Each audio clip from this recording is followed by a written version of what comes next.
Hello, world.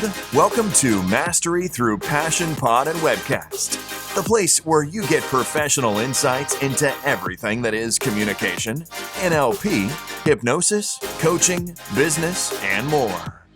Intriguing guests and experts, world-renowned speakers and personalities, open conversation, and in-depth topics, straight to your screen or speaker. Let me introduce your host, Martin Castor. Hi, everyone, and welcome back to Mastery Through Passion podcast and webcast, or whatever we call it these days. Today, I got kind of like an interesting guest on many, many levels. I've known this guy for many years now, and we always seem to hit it up together and having fun on, well, basically everywhere we meet. There's so many things I both respect and really adore about how Jason, he's doing all his business right now, because he's definitely my go-to guy. He's my guru when it comes to all the marketing stuff. He's a brilliant hypnotist. He's an amazing teacher, and actually he's also an amazing speaker. There's basically nothing he can't do. So it's an honor on this second podcast to bring on Jason Linett. And hi and welcome, Jason. Hey, Martin, good to be here. Thanks for having me. Hey, it's definitely my pleasure. I kind of, I made a list like who's going to be the first people I want to speak with on the podcast, who can bring value. And, we could easily make a big list, but there's definitely some favorites that I want to share this beginning of the podcast with, because not only do we agree on a lot of stuff on an ethical level with the work we do in hypnosis, but it would be people that I admire and people that at any time I would recommend other people to go see. And you're definitely within that category. So, hey, it's my pleasure to see you on the podcast. Well, thank you. Absolutely. It's been awesome getting to know you over the years and excited to see what you're doing with this project. Awesome. So we got the first segment, and here comes the breaker. It's time! Okay, Jason, head to head. So we need to know a little bit about you, actually. So first of all, the short details. Who is Jason Linett? Yeah, so my intro into this world is a little bit different than others. That, in terms of being a hypnotist, I don't think many of us grow up with the goal of that being the one thing that we want to do. Of all things, I began with a career working in professional theater, which I wasn't an actor or a director or even a designer. I was in management, making all those creative people get along, which if that's not psychological training, I don't know what is. Very sensitive creative types. And I burned out beautifully in that career, which is something I'm proud of now. And hypnosis was this hobby I had picked up from seeing someone come to my college, my university, and do a show for all the students. And what began as a hobby started to become, I'll do a program here, I'll do a program there. And I found myself basically in a situation that too many people find themselves in, that I was throwing my life into a career that I wasn't enjoying, and it wasn't financially rewarding. And yet, meanwhile, here is this hobby. And I, for a few moments, fell into the belief system that it's hard to start a business, that most small businesses fail. But I reached that point of threshold of just enough is enough. And I put myself into a situation where I had to succeed. I signed a big, scary lease for 3 years and went, this is what I'm going to do now. And that's now back to when I moved from, in the United States, from Maryland to Virginia. Most of the story goes back to November 2009. And we've been running now for almost a dozen years. Of making it work, seeing clients around the world, offering the trainings. And, the business success is great, but the primary goal is that I've designed my lifestyle in such a way that I get to go home in the evening to Michelle, to Claire, to Max, my family, my wife and kids, and be with them. So it's where the line from the classic book, Michael Gerber, his book, E-Myth Revisited, that we can work in our business, but we also need to work on our business. That I want to add the third part to that so we can then be out of our business and the systems still be running and everything is still thriving. And even as world events may occur, as it has in all of 2020 so far, to still have the mechanisms to let things still be running and thriving in whatever economy we run into. Oh yeah, and you know, I was kind of wondering because I love how you put your business together and the whole building of what I call the Jason Linett empire, right? And That's I why it's mean that purple. in, that's it. And that's going to be one of my questions though. But you know, no matter where you look on online on different platforms that has to do with hypnosis or how to grow your business within hypnosis, no matter who you look at and how fancy people are, it always ends up with somewhere there's a Jason Linett Work Smart Hypnosis ad or something like that. So Mhm. there's some amazing strategy behind that. So or why do you think that suddenly you hit a nerve within this business? Um, is it the wrapping? Is it the content? Or is it something magical that you know of that it kind of like made you the go-to guy when it comes to marketing and this type of business? Well, yeah, thank you for that. There's two thoughts, or probably more by the time I'm done around that, which would be that I first got into hypnosis in a school of thought that was a little bit too absolute. You know, as in, if you don't use this technique, you're not going to get results. Or even the opposite of that, which is that you should never use this technique. That doesn't work. And I found all this conflicting data, which at the end of the day, that was someone's sales pitch to then try to sell you something different. If we pull back from a technique standpoint, all of this stuff works.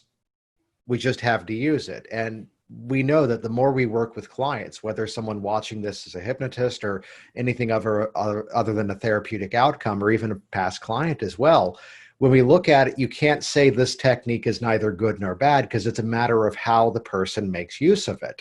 So we're a culture that's fallen into a few too many absolutes, which the disclaimer to that is you should never, ever, ever speak in absolutes, which thank you, that was.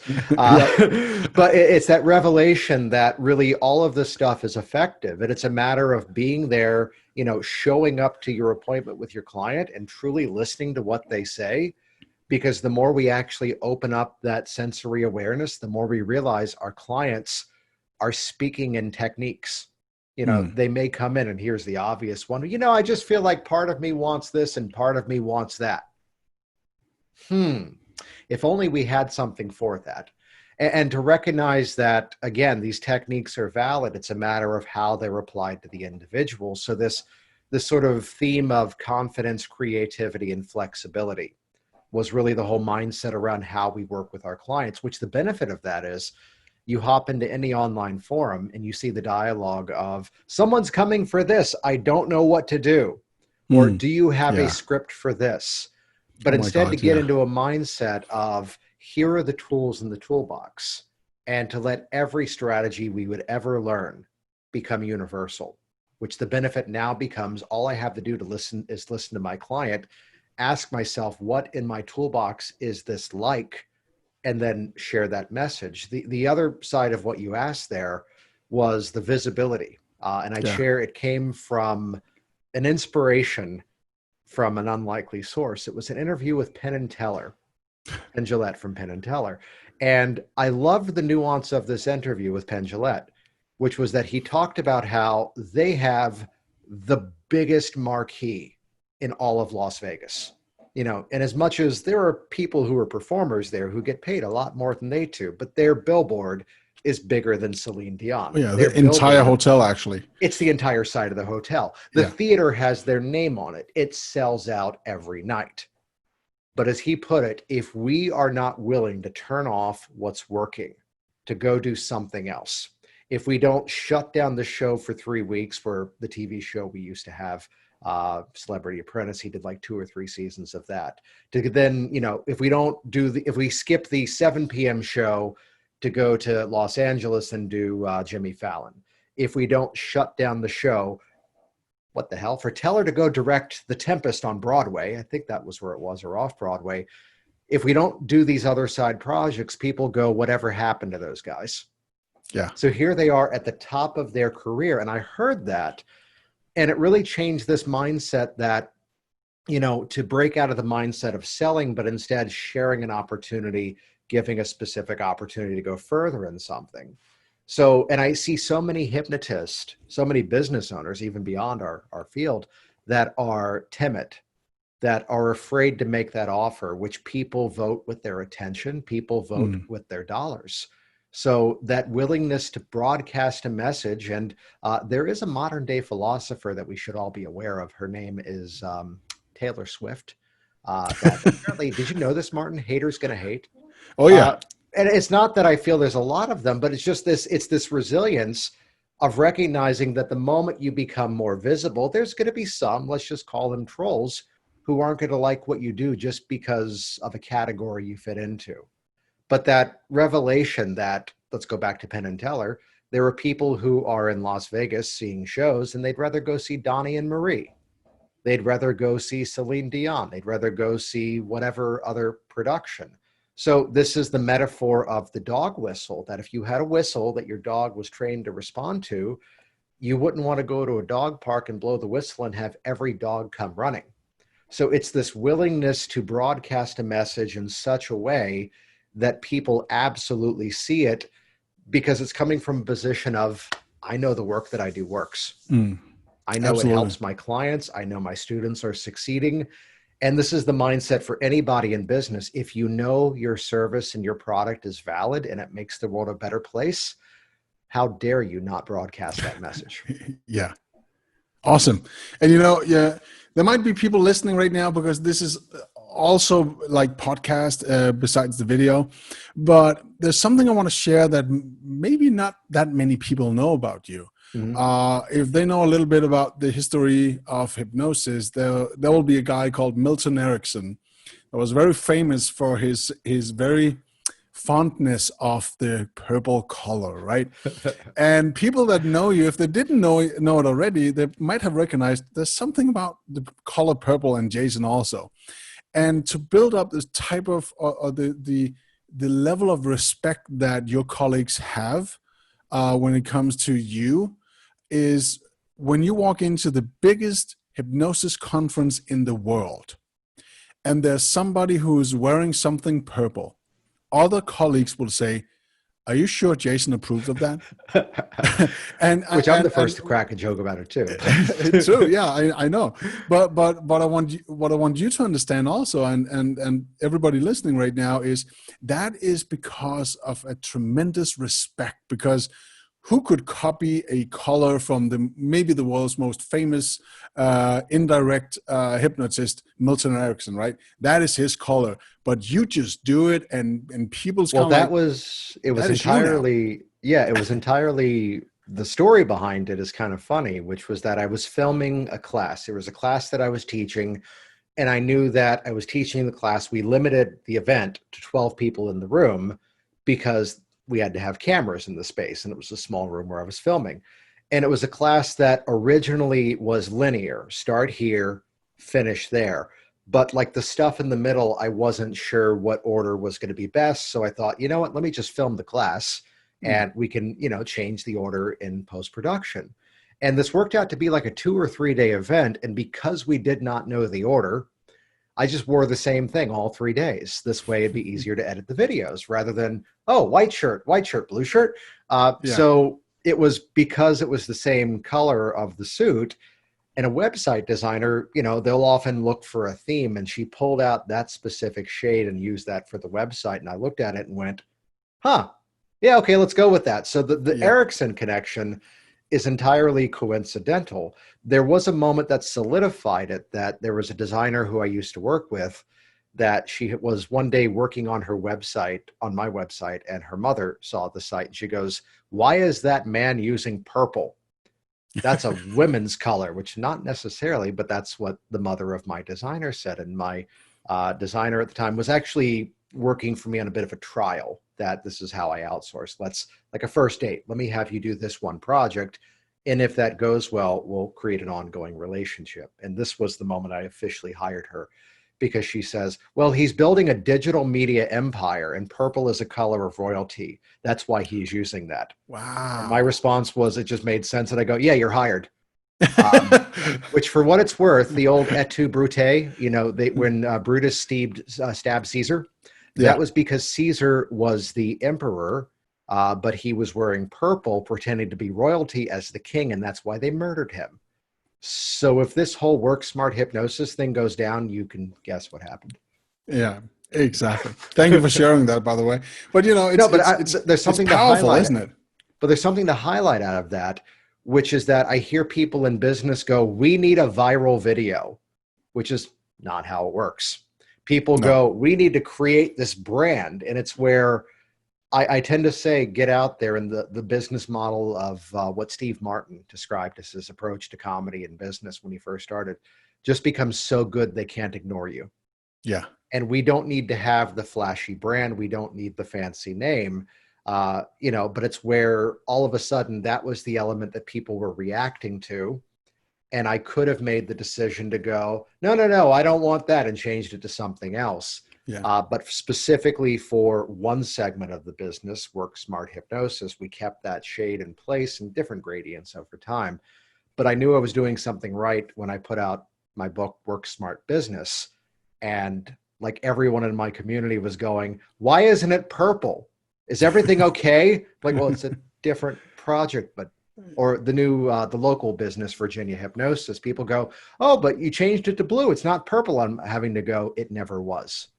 So It's one specific segment that is, but you're right. The people who would have the T-shirts for their students or the tablecloth, and folks are asking, "Is Jason okay with that?" Which I'm the first. It's Jason's color, right? Yeah, I'm like, well, our friends Mike Mandel and Chris Thompson, their students got purple shirts one year, and my joke was, well, it's okay because we made an agreement that for every shirt they sell, I get 20%, which was great because they were just giving them away for free. I know. Yeah. That's awesome. Well, I love this community when we have enough room to do stuff like this. And actually, it's an honor, basically. It's how we honor each other with these jokes in between, because we actually do respect everyone's work in this industry, and at least the people we get along with, right? So I love it. But it's time for the next segment.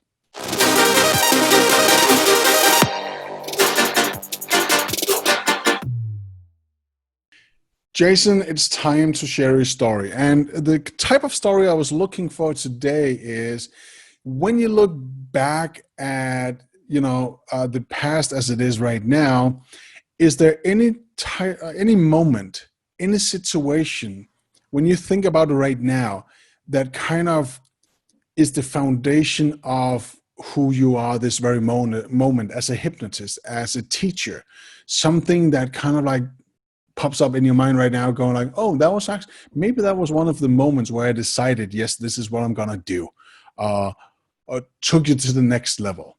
Is there anything popping up right now?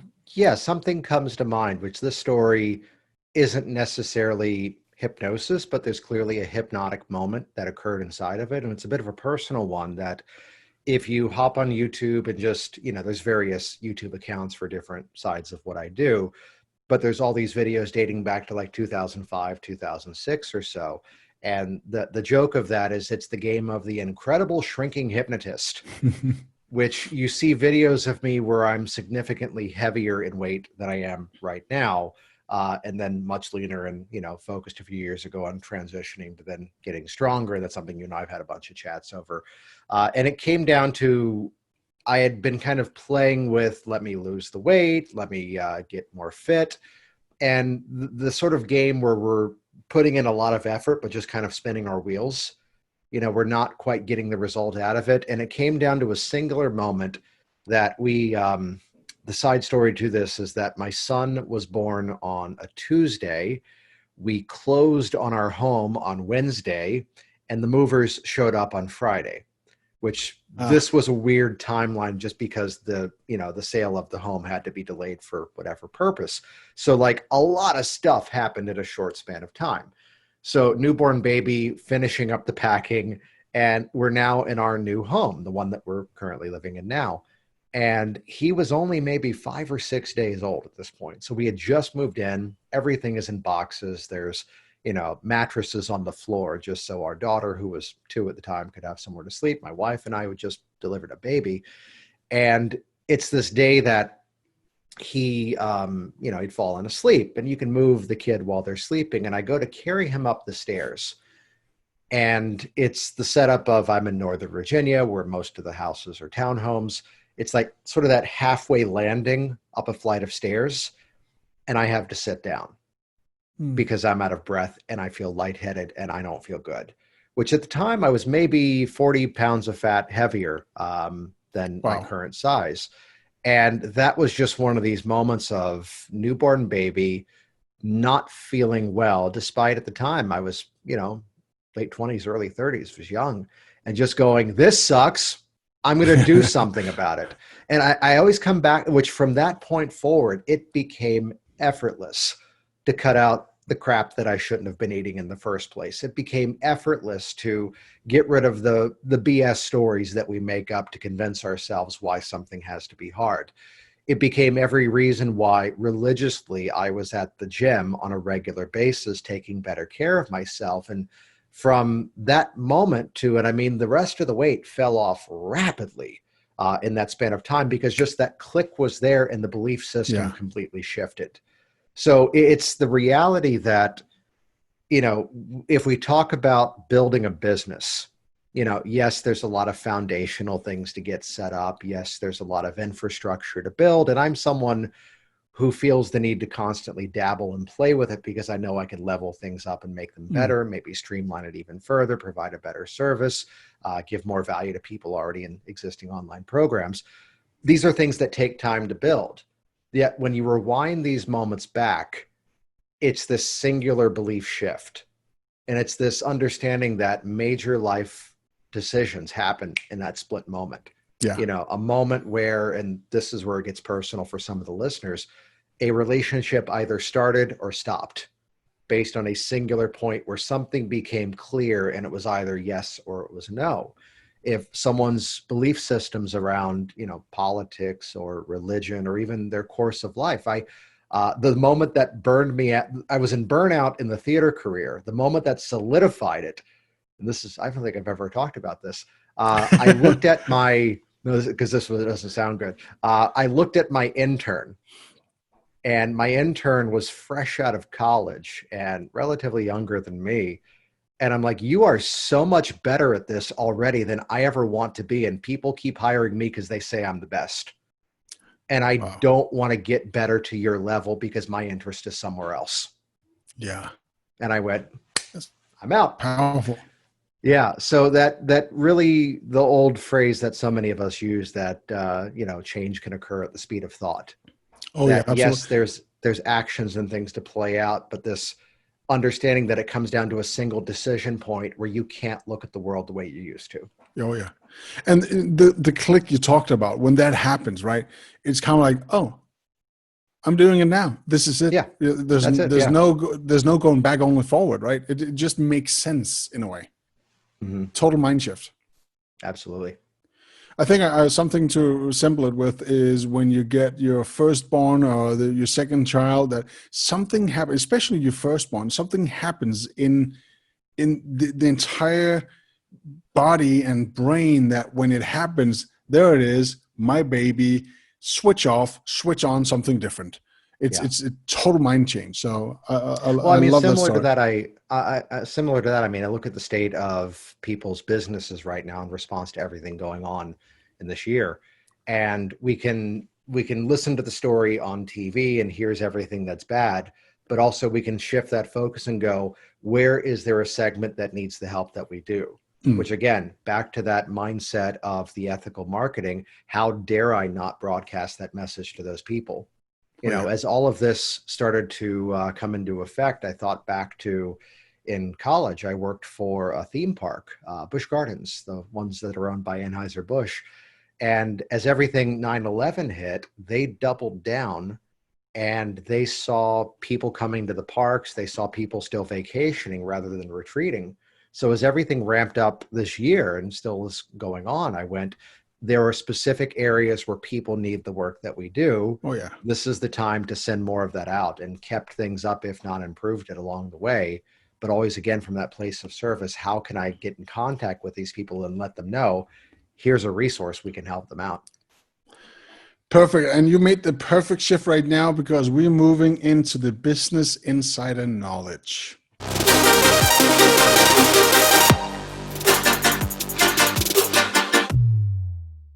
Jason, we talked about it a couple of times. You mentioned it and I mentioned it, like business models, work smart hypnosis, all of that.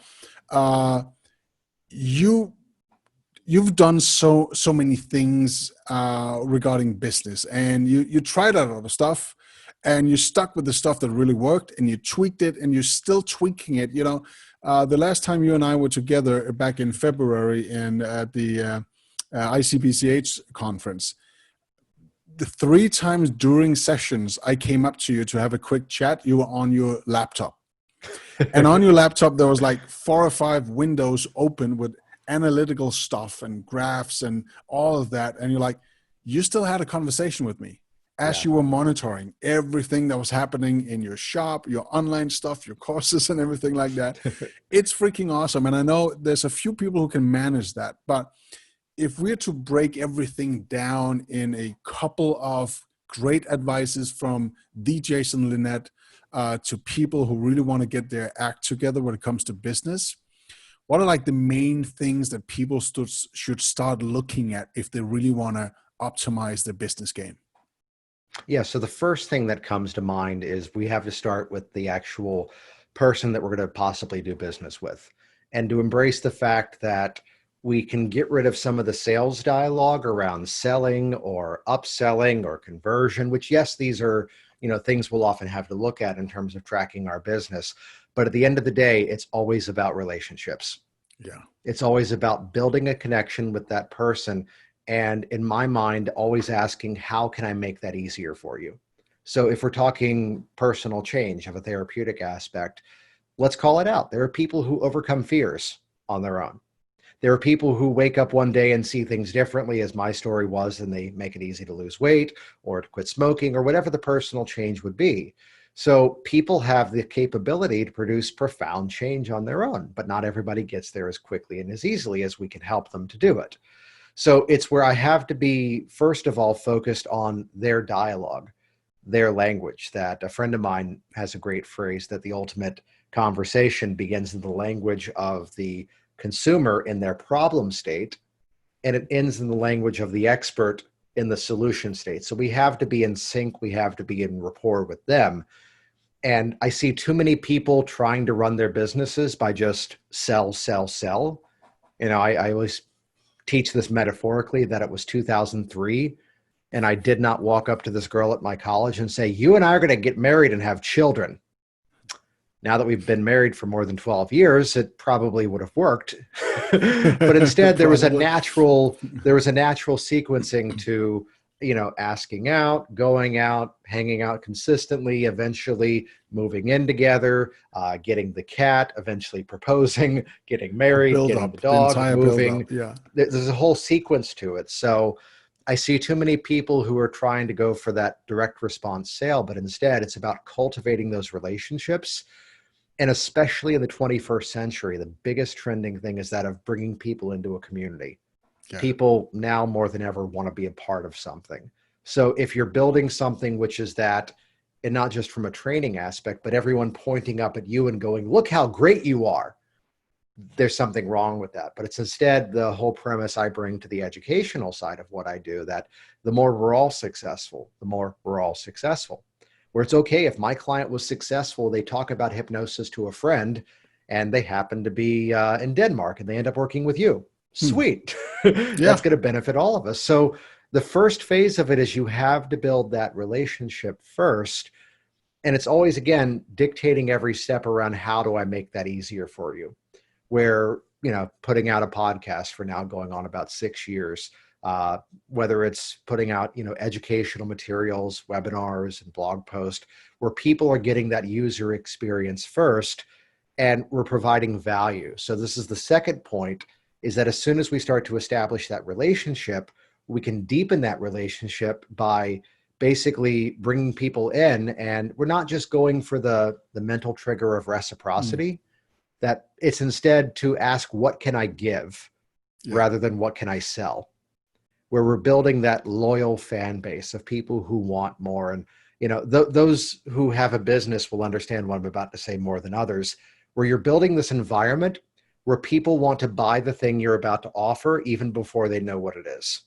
The way that we're in a community where people, are waiting to buy the next iPhone and they haven't yet announced what that phone is. People want the next set of headphones, which we're wearing the same ones. And they don't know what it is. Why? Because they trust in the relationship and they trust in the value that they've already received. So notice that before we've ever talked about marketing and sales and pricing, it's got to be relationships first. It's got to be service next, which the service is what's enhancing the relationship.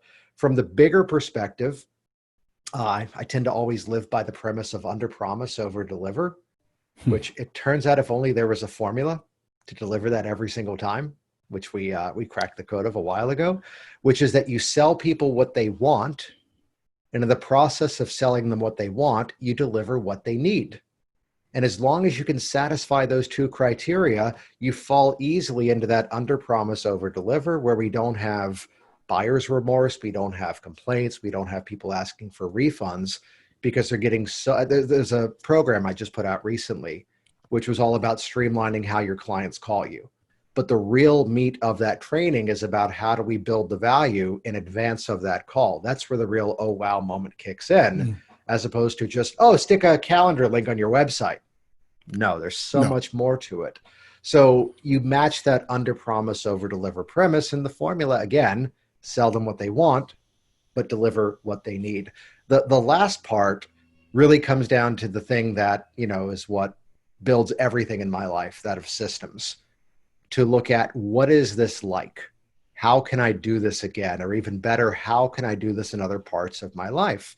So I know that, you're a personal trainer as well. So we find greater results from exercise, not if we're going into the gym and doing an entirely different routine every single day. It's that we're getting better at doing some of the same things over and over. And as there's different parts of my business, the joking phrase is that I'm always working to plagiarize myself.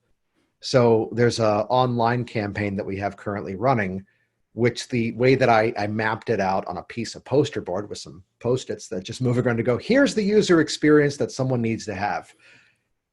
Okay, we need to hire the people to make this thing work. But that was built originally to go, here is a system that now we can use that to get people into this online program. But we can also use that system to bring people into this live training event. We can also use that system for the individual client. So if you look at a lot of what I do, from start to finish, the theme is always the same, which makes it so we don't have to reinvent the wheel every single time. It's instead, how do I make this theme work? So back to how we work with our clients. How do I use this one technique, and this is not a word, but it is now, universalize it in such a way that I can use it for my stop smoking client, for my fear of flying client, for my golfer who wants to shave a few strokes off their game? How do we build that flexibility? But that mindset of the business, which is where, from a training perspective, I eventually became the guy who just has two core products. One is, here's how to work with your clients, and here's how to run your business. And the reason behind that was because, again, it's so much of the same information, just different themes and premises. And once we have that solid foundation of what has to happen in someone's mind for them to make a buying decision, the process does write itself. We just have to think, what do they need? What do they have to hear? What assets, what videos, what images do we have to create? And this way we can launch something entirely new in a matter of days because we know how to make it work now. And you notice how many times I said we recognize. I noticed. Yeah. Recognize that you've seen my stuff. I am not a graphic designer in any way whatsoever. So right out of Tim Ferriss' 4-Hour Work Week, outsource like a demon. to be able to describe, which again, the phrase I've used, if you can describe the user experience, someone with a technical skill can make that happen faster. Yep. Do what you do best and outsource the rest. That's basically it, right? Exactly. Yeah. And hey, thank you for sharing. Those were amazing insights and great knowledge. And it's time for something tricky. I hope you're fast.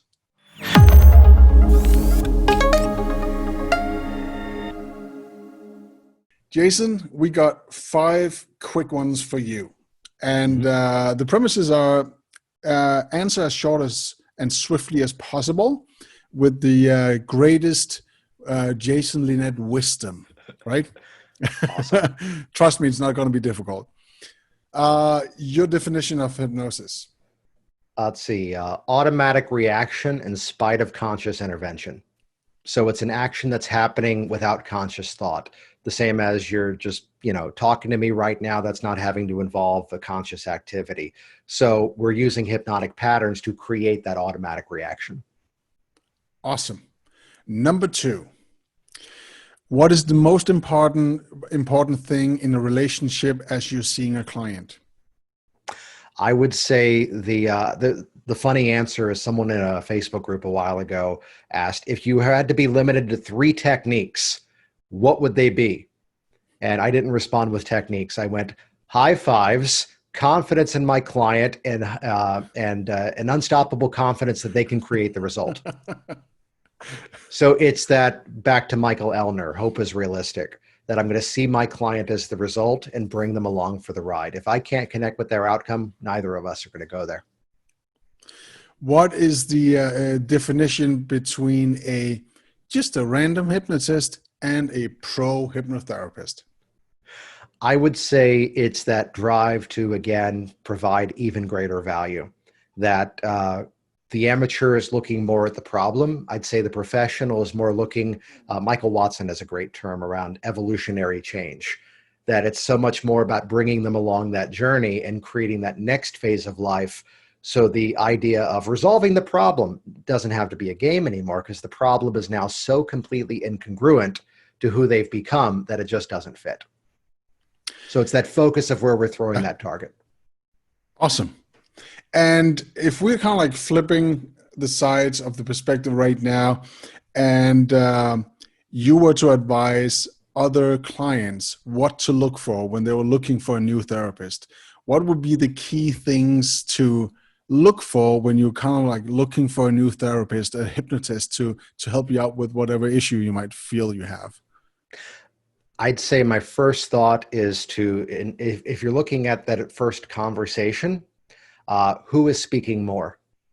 Because so much of this work needs to be customized to the individual based on what they're looking for. And if I'm just lecturing at you what we're going to do, that's often a cue that they're trying to fit you into an existing program, as opposed to this is why I've had times where I've seen 30 clients in a week and I'm not burned out, because every experience is different.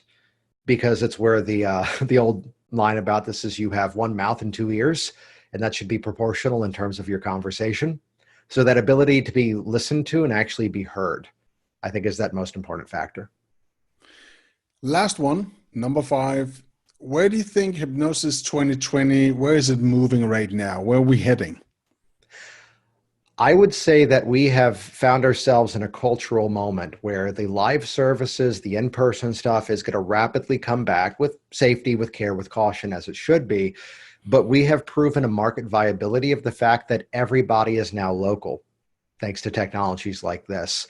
So we're going to find this amazing renaissance of people discovering new means of education, new means of reaching out, and new opportunities to connect with the entire world around us from the comfort of our own home. So there's some older belief systems that it has to be in the same room, otherwise it's not quality, which we have proven otherwise. Absolutely. In 3 months, there's so much innovation that's going to come out of these times. So I'd say there's always a great need for what we do, but I think we're seeing a place where people are more open to innovation. And even if that's the innovation of, here's everything I've done to try to resolve this issue, I might as well do hypnosis. So we're going to see a flourish of skills and great practitioners coming out of this. And that leads us to our very last segment of this podcast. So watch this.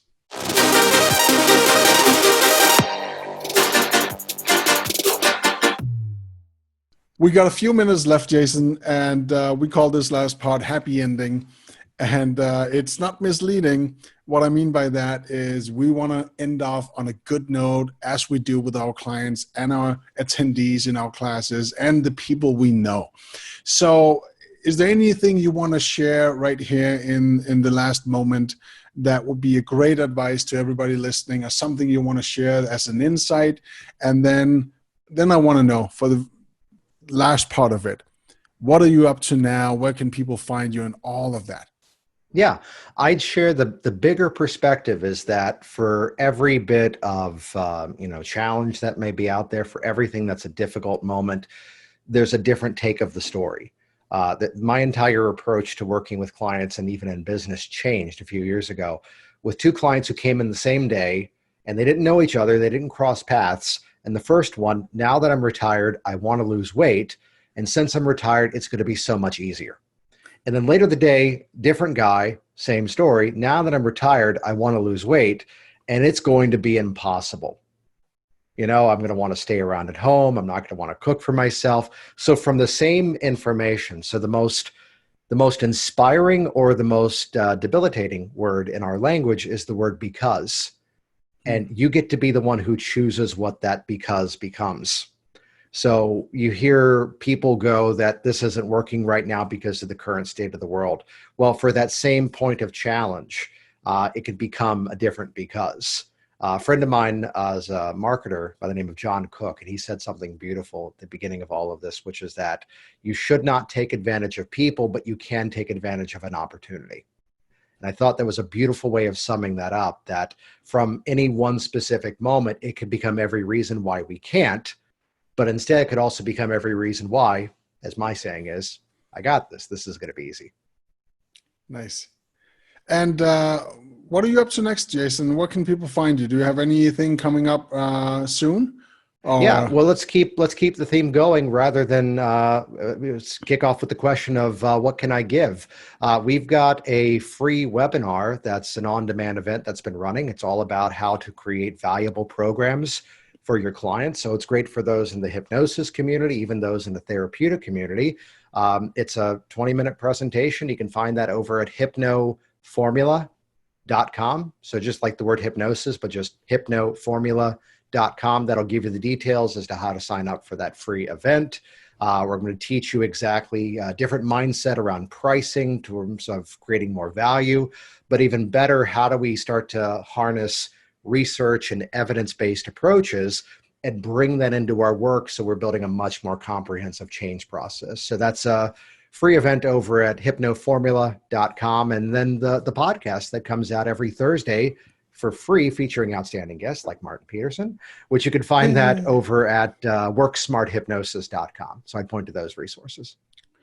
Awesome. And we're going to share the links. So if you're listening right now, on the website of this podcast, you will find all Jason's links and also his contact details if you want to get in touch with Jason. And if you're watching, there they are right there on the screen. That's how awesome this is. Jason, as always, it was a pleasure. So even though we got like 9,000 kilometers in between right now, this was still awesome. And I can't wait to see you again soon, buddy. Awesome. I'll see you soon. Hello, world. Welcome to Mastery Through Passion Pod and Webcast, the place where you get professional insights into everything that is communication, NLP, hypnosis, coaching, business, and more. Intriguing guests and experts, world-renowned speakers and personalities, open conversation, and in-depth topics, straight to your screen or speaker. Let me introduce your host, Martin Castor.